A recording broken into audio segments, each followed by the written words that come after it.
Hello, my dear friend. Today I'm excited to share a story about learning secrets. This story is meant to inspire those of you who feel stuck in your English learning journey or who believe it's just too hard to reach fluency. Learning a new language, especially English, comes with its unique set of challenges. But what's more important is the process, how someone navigates through the ups and downs to succeed. Before we dive into Alex's personal story, I want to give you a full explanation. Learning a language isn't just about knowing words or understanding grammar rules. It's about developing a mindset, building habits, and finding what works for you personally. Some people may think learning is all about hours of study or memorization. But for Alex, it was more about consistency, curiosity, and making the learning fun. In this story, you'll hear about Alex's journey, how he struggled, what kept him motivated, and most importantly, the secret that finally unlocked his ability to speak and think in English. It's a simple secret, but one that made a world of difference.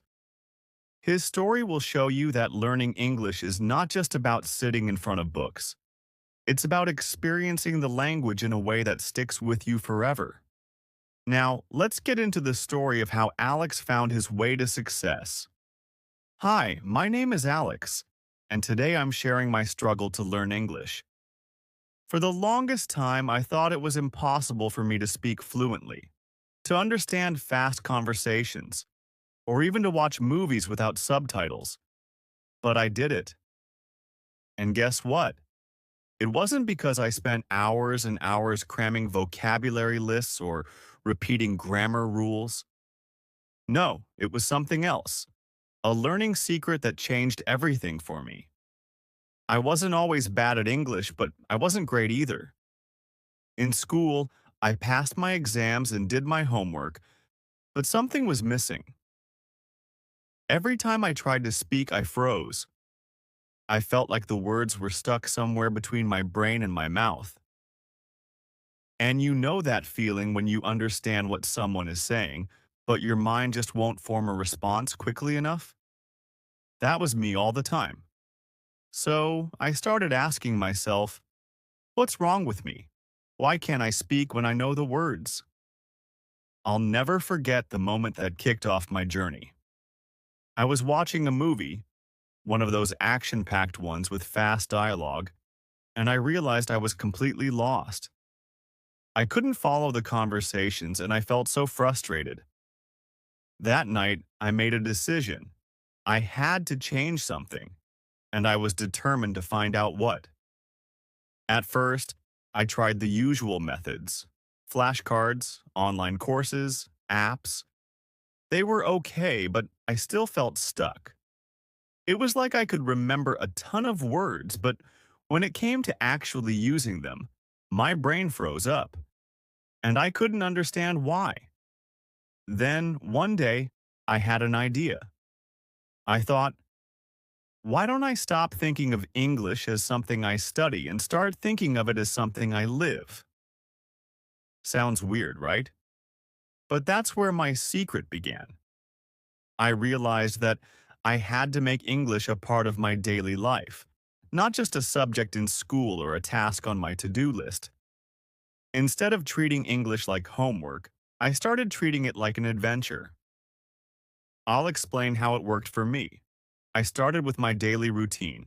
I thought, what if I do everything I usually do, but in English?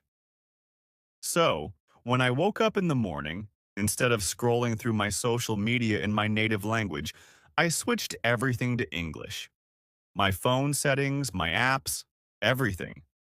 The first thing I did each morning was watch a short video in English. Not a grammar lesson or anything like that, just something fun or interesting. Sometimes it was a news clip, other times it was a YouTube vlog. The key was to make sure it was something I enjoyed. That way, it didn't feel like studying. It felt like I was just exploring something cool. And let me tell you, this small change made a huge difference. Suddenly, I was looking forward to learning English because it wasn't about memorizing. It was about understanding and having fun. Another big part of my secret was how I interacted with English throughout the day. I wasn't just watching videos or listening to podcasts. I started to think in English. Sounds strange, right? But here's how I did it. Every time I saw something around me, like a car, a tree, or even my breakfast, I tried to describe it in English. For example, if I was drinking coffee, I'd think to myself, this coffee is hot, a little bitter, and it wakes me up in the morning. Just simple thoughts like that, but in English. Slowly, it became natural to think in the language. I wasn't translating anymore in my head. I was just living the language. I remember one time when I was out with my friends, I started thinking in English without even realizing it. We were at a restaurant, and I was reading the menu. In my head, I started forming sentences like, I wonder if this dish is spicy. Maybe I'll try the pasta instead. It was a small moment, but it felt like a breakthrough. English was no longer just a subject, it was becoming part of my life. One of the best parts of my learning secret was connecting with people. I realized that the more I talked, the better I got. So I looked for every opportunity to speak in English, even if it was just a little bit each day. I found language partners online, joined group chats, and sometimes I even talked to myself in front of the mirror just to get more comfortable with speaking. At first, I was scared. What if I made mistakes? What if people didn't understand me? But then I thought, who cares? The only way I'm going to improve is by practicing. So I embraced the awkwardness and started talking. I made tons of mistakes, sure, but I also learned from them. The more I spoke, the more confident I became. I'll never forget one of my first real conversations in English. It was with a language partner from another country. We were talking about our favorite movies, and at one point, I realized I wasn't even thinking about the language anymore. I was just speaking. We laughed, we joked, and it felt amazing. That conversation gave me the confidence to keep going. The final part of my learning secret? Consistency. This is where a lot of people struggle. It's easy to get excited in the beginning, but after a while, the motivation fades. That happened to me too. There were days when I didn't feel like practicing or when I thought I wasn't making any progress. But here's what I did. I created small, easy habits that I could stick to every day. Even on days when I felt tired, I made sure to do at least one small thing in English. Whether it was listening to a song, reading a short article, or just thinking in English for a few minutes, I kept the momentum going. Little by little, those small actions added up. I know it might sound simple, but trust me, it works. If you approach learning with a mindset of curiosity and fun, instead of pressure and stress, everything changes. Let me give you a few more examples from my own experience. There were times when I made mistakes, lots of them. And I'm not talking about small ones. I once tried to order a coffee at an English-speaking cafe and ended up asking for a large laugh instead of a large latte. The barista gave me a confused look and I was so embarrassed. But you know what? I laughed it off. It's moments like those that you'll always remember, and they become part of the learning journey. The truth is, making mistakes is a part of the process. You can't be afraid of them. In fact, I started to look at my mistakes as lessons. Every time I messed up, it was just another step forward. I would think, okay, now I know not to say that next time. And gradually, I improved. One thing that really helped me improve my speaking skills was creating a routine around listening and responding in English.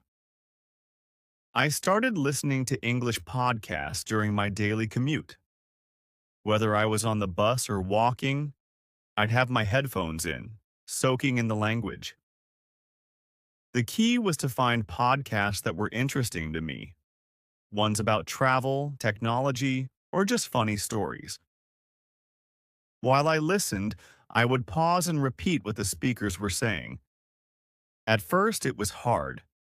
The native speakers talked so fast and I could barely keep up, but I stuck with it.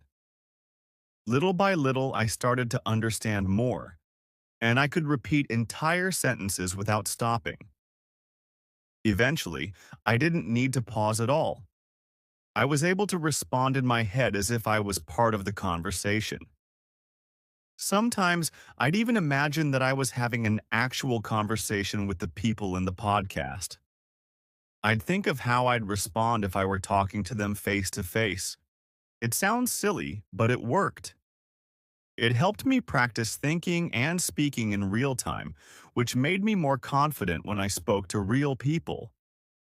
Another breakthrough moment came when I decided to read books in English. I was never a big reader in my native language, so the thought of reading a book in English seemed impossible at first. But then, I found something that changed my perspective. I picked up a book that was easy to understand, something light and fun like a short mystery novel. I started reading just a few pages a day. In the beginning, I had to look up a lot of words, and it took me a while to finish even one chapter. But I didn't let that discourage me. I kept going. The more I read, the more familiar the language became. Eventually, I reached a point where I didn't need to translate every word. I could understand the meaning just by the context. That's when I realized that reading wasn't just about learning new words. It was about getting comfortable with the flow of the language. One day, I came across a book that was way above my level. Dense, full of complex vocabulary, and it looked intimidating. But instead of avoiding it, I saw it as a challenge. I decided to give it a try. It took me weeks to get through it, but by the end, I felt like I had climbed a mountain. It was hard, but I learned so much from the experience. Another important part of my learning journey was surrounding myself with English as much as possible. I didn't have the luxury of living in an English-speaking country, so I had to get creative. I started watching English TV shows without subtitles, listening to English songs, and even setting up my social media accounts in English. This was where things started to get interesting. I found that the more I surrounded myself with the language, the more natural it became for me. Even when I wasn't actively studying, I was still learning. I remember one time when I was watching a comedy show, and I started laughing at a joke. That's when I realized I didn't have to translate it in my head. I understood it in English. It was a small victory, but it meant a lot. That's the thing about learning. It's the little wins along the way that keep you going. One of the biggest lessons I've learned is that consistency is more important than intensity. You don't need to spend 5 hours a day studying English to make progress. In fact, it's much better to do a little bit every day than to study for long hours once a week. I made a commitment to myself. No matter how busy I would spend at least 20 minutes a day practicing English. Sometimes that meant reading a few pages of a book. Other times it was watching a short video or writing down new words I had learned. The key was to keep the momentum going. I started small, but those small actions added up over time. As I continued my journey, I realized that learning isn't just about memorizing words and rules. It's about finding your own way of connecting with the language. Everyone has their own style of learning, and what works for one person might not work for another. For me, the secret was making English a part of my life, not just something I studied for an exam. It was about finding joy in the process, being patient with myself, and staying consistent. It took time and there were plenty of challenges along the way, but in the end, it was worth it. Today, I feel confident when I speak and I don't worry about making mistakes anymore. I still have a lot to learn, of course, but I've realized that learning is a lifelong journey, and that's okay. The most important thing is to keep going, to stay curious, and to never give up. So, if you're struggling with English, remember this. It's not about how fast you learn or how perfect you are. It's about enjoying the process, finding what works for you, and staying consistent. That's the real secret to learning. After sharing my learning secret, I want to emphasize something important. Progress isn't always visible day to day. There were many moments in my journey when I felt stuck, like I wasn't improving at all. But when I looked back after a few months, I realized how far I had come.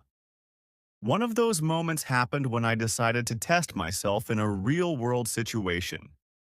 I wanted to see how well I could handle a conversation with someone I didn't know.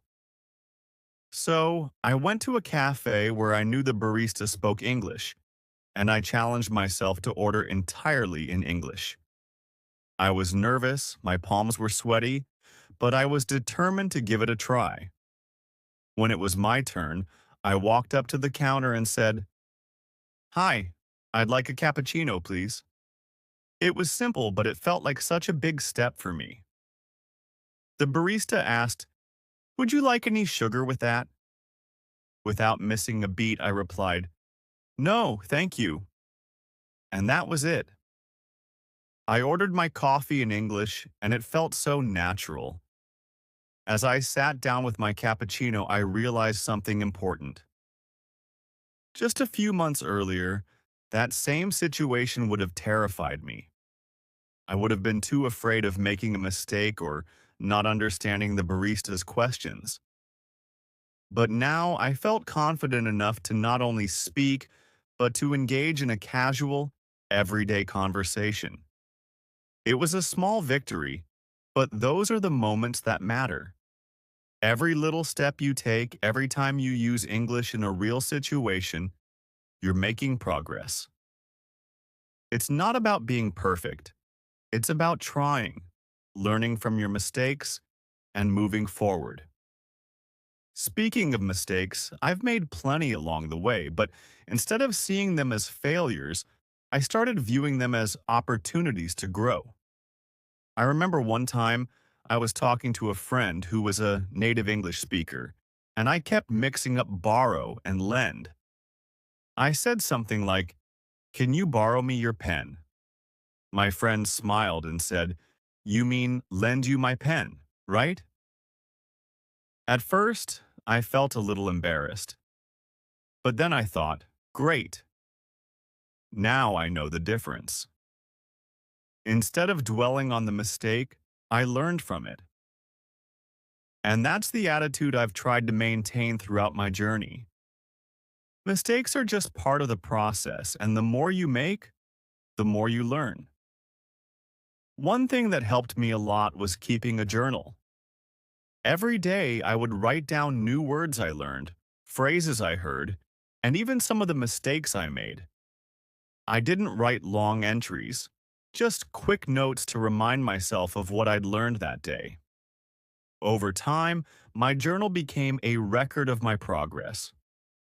Whenever I felt discouraged, I could flip through the pages and see how far I'd come. Another key part of my learning journey was surrounding myself with people who supported me. I didn't have many friends who spoke English, but I joined online communities where I could practice with others. We'd talk about everything: movies, food, travel, and it helped me get comfortable with speaking in a casual, relaxed way. One of the things I learned through those conversations is that fluency doesn't mean you have to know every word or never make a mistake. Fluency is about being able to express yourself clearly, even if you sometimes need to pause to think of the right word or rephrase something. It's about communication, not perfection. In fact, some of the best conversations I've had in English were the ones where I wasn't worried about making mistakes. I just focused on getting my message across, and I found that people were always understanding and supportive. Most people don't care if you mix up a word here or there. They're just happy that you're trying. One of the biggest challenges I faced during my journey was dealing with self-doubt. There were days when I questioned whether I'd ever be truly fluent. I'd see people who seemed to speak effortlessly, and I'd wonder, will I ever be like that? But over time, I realized that everyone has their own pace. There's no one right way to learn, and there's no deadline for fluency. I started to focus less on comparing myself to others and more on my own progress. I celebrated the small victories, like understanding a new phrase or having a smooth conversation. Those moments became the fuel that kept me going. And slowly but surely, I started to believe in myself more. One thing that helped me overcome my self-doubt was setting small, achievable goals. For example, I'd challenge myself to learn 5 new words each week or to watch a TV show without subtitles. Each time I reached one of these goals, it gave me a sense of accomplishment and motivated me to keep pushing forward. Now, looking back at my journey, I realized that learning a language is about so much more than just memorizing vocabulary or mastering grammar. It's about immersing yourself in the language and making it part of your everyday life. It's about enjoying the process, being patient with yourself, and finding your own unique way of learning. If I could give one piece of advice to anyone who's struggling to learn English, it would be this: don't give up. The journey might be long, and there will be challenges along the way, but every step you take brings you closer to your goal. Celebrate your progress, no matter how small, and remember that every mistake is an opportunity to learn. Learning a language isn't a race, it's an adventure. And like any adventure, there will be ups and downs, but the rewards are worth it. Today, I can confidently say that I'm comfortable speaking, listening, and even thinking in English. And that's something I never thought I'd be able to do when I first started. As I was saying, the journey doesn't really have an end. Learning, especially a language, is something you do for life. The moment you think you've mastered it all, there's always something new to discover. It could be a new slang word you've never heard, a different way of saying something, or even a cultural nuance that you didn't understand before. That's what makes it exciting. You're constantly growing. After gaining confidence with speaking and listening, I started to focus on the next challenge: writing. I knew that being able to speak fluently was one thing, but writing well was a whole different skill. At first, I was intimidated. Writing felt more formal, like I had to be perfect with my grammar and sentence structure. But just like with speaking, I knew I had to practice if I wanted to get better. I began by writing short, simple sentences. Things like, "Today I went to the store," or "I like to eat pizza." It felt a little silly, writing such basic sentences, but I knew it was necessary to build a strong foundation. Over time, I started to challenge myself by writing longer sentences and adding more detail. I'd write about my day, my thoughts, or something interesting I learned. One of the tricks I used to improve my writing was to read a lot of English content, especially blogs and articles written by native speakers. I paid attention to how they structured their sentences, how they used certain phrases, and how they expressed their ideas.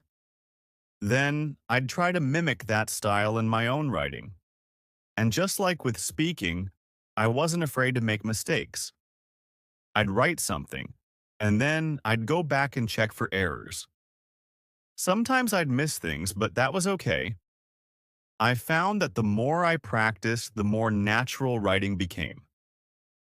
One day, I decided to take a big leap. I started writing a blog in English. It wasn't anything fancy, just a personal blog where I shared my thoughts on different topics, what I was learning, my hobbies, and even my experiences with learning English. It was scary at first because I knew people would be reading it. What if they judged my mistakes? What if they didn't understand what I was trying to say? But I reminded myself that this was all part of the journey. I wasn't writing to be perfect. I was writing to improve. And as I kept posting, something incredible happened. I started receiving comments from people around the world. Some of them were English learners like me, while others were native speakers who were just curious about my thoughts. Instead of criticizing my mistakes, people were supportive. They encouraged me, gave me helpful tips, and even shared their own stories about learning languages. That's when I realized something important. Learning a language isn't just about mastering grammar or pronunciation. It's about connecting with people. Language is a tool that brings us together, and it doesn't have to be perfect to be meaningful.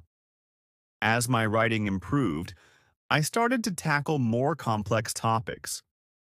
I wrote about my favorite books, movies, and even cultural differences between my country and English-speaking countries. Writing allowed me to express myself in ways that speaking couldn't always capture.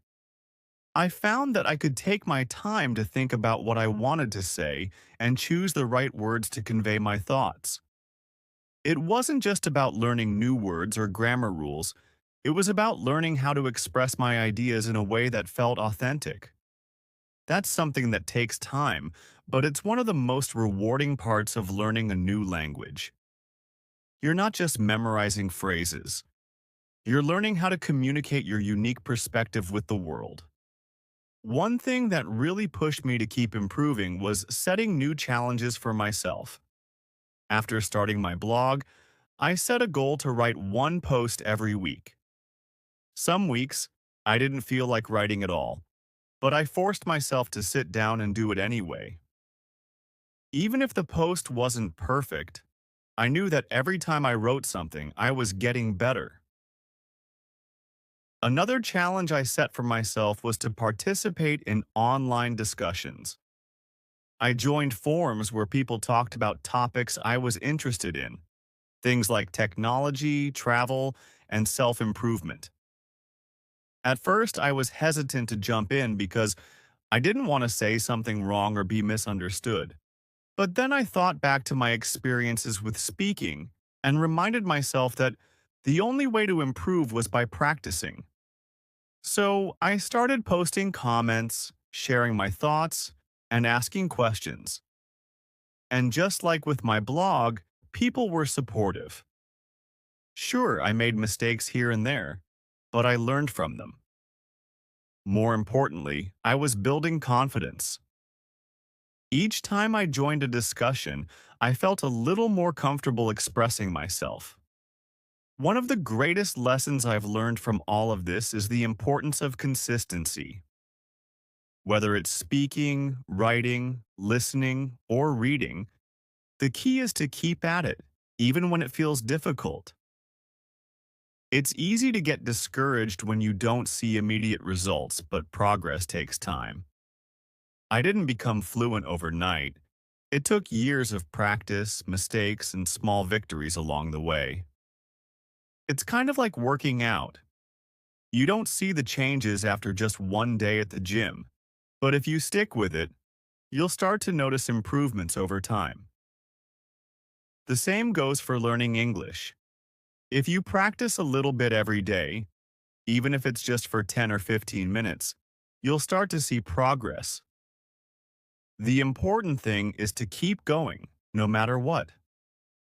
Another thing that helped me was finding ways to make learning fun. Learning doesn't have to be a chore. It can be something you actually enjoy. For example, I started watching English language TV shows and movies with subtitles. Not only did I get to improve my listening skills, but I was also entertained.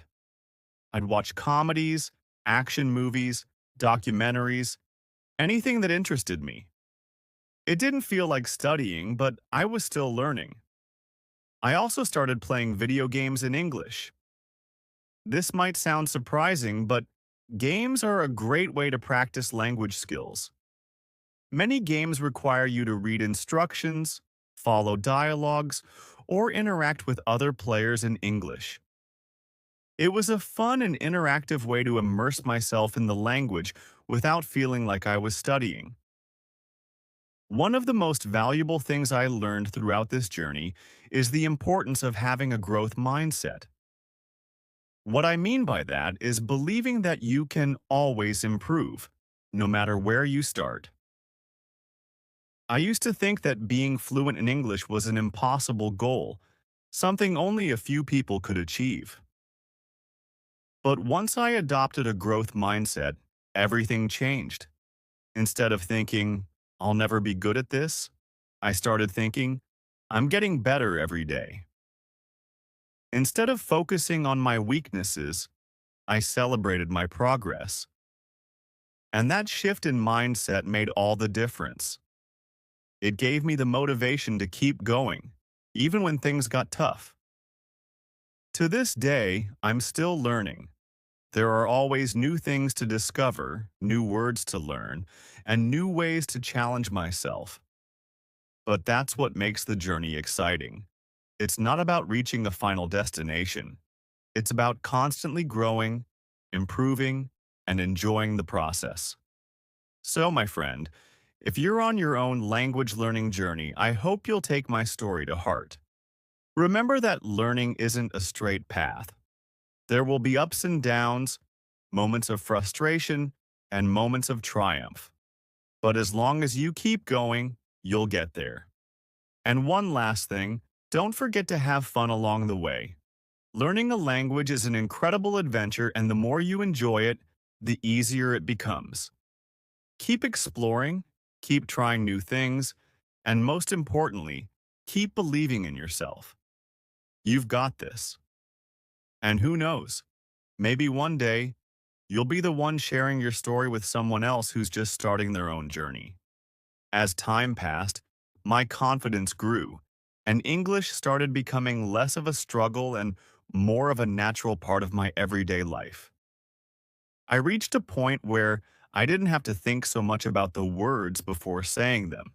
They just came out. But even then, I knew I couldn't stop. Language learning, as I've said before, is a never-ending journey, and I was determined to keep improving.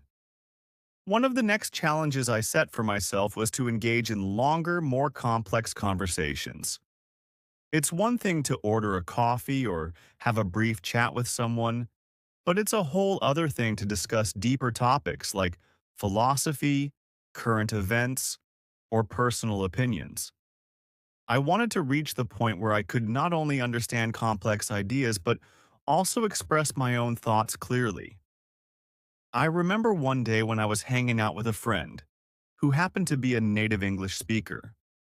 We got into a discussion about personal growth and how people change over time. Normally, this kind of conversation would have intimidated me because it required not only good vocabulary, but also the ability to articulate abstract ideas. But this time, I was ready. I started explaining how I believe that growth wasn't linear, that people go through ups and downs, sometimes regressing before they can move forward. I used phrases like self-reflection and personal evolution, words that I had learned over the course of my studies. My friend listened intently, and as we went back and forth, I realized something incredible.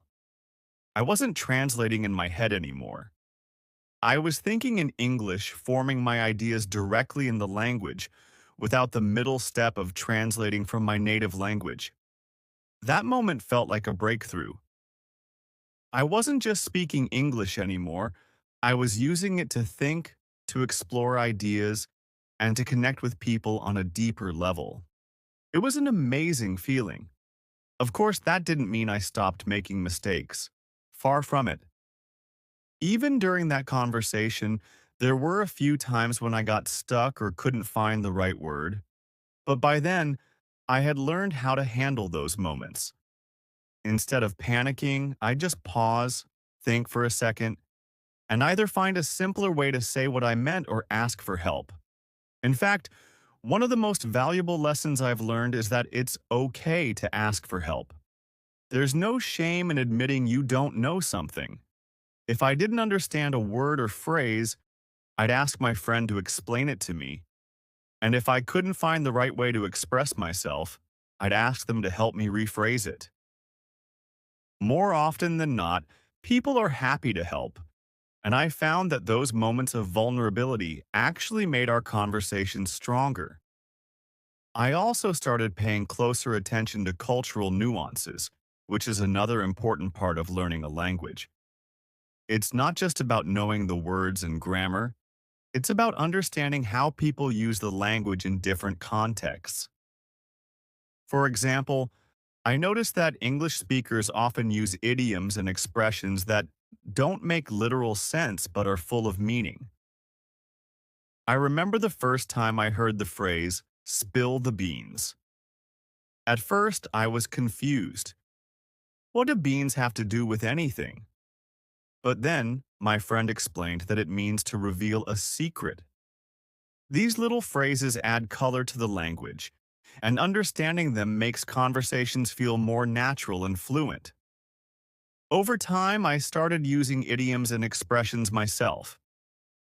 I'd say things like, it's a piece of cake when something was easy, or let's call it a day when we were finished with something. It felt like I was finally blending into the rhythm of the language, becoming part of the flow. Another thing that helped me improve was diving into English literature. At first, I was hesitant to pick up a full-length book, thinking it would be too challenging. But I decided to start with something simple, short stories or books written for young adults. I found that reading was not only great for expanding my vocabulary, but it also helped me see how words and sentences were put together in a natural way. One of the first books I read was a classic, The Catcher in the Rye by J.D. Salinger. The language was a bit old-fashioned at times, but the story itself was compelling, and I learned so much from it. I kept a dictionary nearby, and whenever I came across a word I didn't understand, I'd look it up and write it down in my journal. As I became more comfortable with reading, I started branching out into more complex books, novels, nonfiction, even poetry. Reading exposed me to different writing styles and gave me a deeper understanding of how language can be used to convey emotions, ideas, and even humor. At some point, I started to feel like English wasn't just something I was learning. It was becoming part of who I was. I noticed that I was starting to think in English more often, even when I wasn't speaking or writing. Sometimes I'd catch myself dreaming in English, or I'd find that my inner monologue had switched languages. It was an incredible realization, and it made me feel like I had truly integrated the language into my life. But even with all the progress I had made, I knew there was always more to learn. Language is constantly evolving, and there will always be new words, expressions, and nuances to pick up. That's one of the things I love about it. There's never a point where you can say, I'm done. There's always something new to explore. Another thing that has kept me going is the sense of community I've found along the way. Whether it's through online forums, language exchange apps, or in-person conversations, I've met so many people who are also on their own language learning journeys. We share tips, encouragement, and even frustrations. It's comforting to know that I'm not alone in this process, and it's inspiring to see others succeed. One of my favorite experiences was participating in a language exchange program. I'd meet up with someone who was learning my native language, and we'd spend half the time speaking in English and the other half in my language. It was a great way to practice, and I learned so much from my language partners. They'd give me feedback on my English, and I'd help them with their pronunciation or grammar in return. It was a win-win. Looking back now, it's amazing to see how far I've come. From the boy who could barely string together a sentence to someone who can confidently hold deep conversations, write blog posts, and read entire books in English, it feels like a different world. But the best part is, I know the journey isn't over. There's still so much more to learn, and I'm excited for whatever comes next. Sometimes I think about how different my life would be if I hadn't pushed myself to learn English. I wouldn't have been able to connect with so many amazing people from around the world. I wouldn't have access to the vast amount of knowledge and resources available in English. And most importantly, I wouldn't have had the chance to grow in the way that I have. Learning a language isn't just about gaining a skill. It's about opening doors, expanding your horizons, and becoming a more confident, capable version of yourself. And that's something truly special. As I continue on this journey, I've set new goals for myself. I want to become even more fluent, to the point where I can discuss any topic with ease. I want to improve my writing so that I can write essays, articles, and maybe even a book one day. And I want to keep connecting with people, learning from them, and sharing what I've learned in return. And just like before, I know there will be challenges along the way. There will be moments of frustration, times when I feel like I'm not making progress, and situations where I make mistakes. But I've learned to embrace those moments because they're all part of the process. Each mistake is a lesson, each frustration is an opportunity to grow, and each challenge is a chance to become better. So here I am, still on the path, still learning, still growing. If there's one thing I've learned, it's that the journey never really ends. And that's the beauty of it. There's always more to explore, more to discover, and more to achieve. And to anyone else out there who's on their own language learning journey, I just want to say this. Keep going. No matter how hard it feels, no matter how many times you stumble, you're making progress. Celebrate the small victories, learn from your mistakes, and remember that every step you take brings you closer to your goal. You've got this. Just keep pushing forward, and one day you'll look back and be amazed at how far you've come.